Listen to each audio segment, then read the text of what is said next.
কি দেখবে? মাটনের বড় পিস না? ধোঁয়াটা মাটন ছেড়ে যাচ্ছে ঝরে যাচ্ছে বলছে নাকি? ছেড়ে যাচ্ছে কোথাকার বলছিল না ছেড়ে যাচ্ছে দেবো হাসি খাজানা কি বাবা ছেড়ে যাচ্ছে মানে চিকেনটা ধরলাম ছেড়ে গেল হেভি বড় পিস গো ওরে বাস যেমন বড় আলু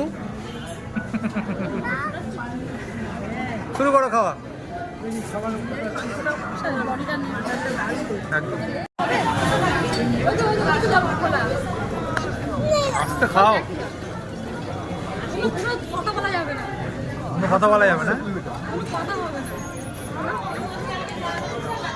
মানে ভালো লেগেছে বলছো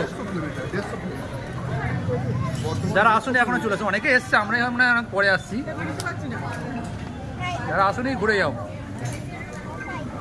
বিরিয়ানি ফ্লেভার খুবই ভালো মাটন তো খুবই ভালো মাটনটাই বেশি ভালো লাগে তাই তো আলুটা একদম বড় সাইজের আলু বড় সাইজের বিশাল বড় সাইজ খাওয়া হয়ে গেছে অর্ধেকটা ডবল খাওয়া হয়ে গেছে হ্যাঁ খুব বড় সাইজের আলু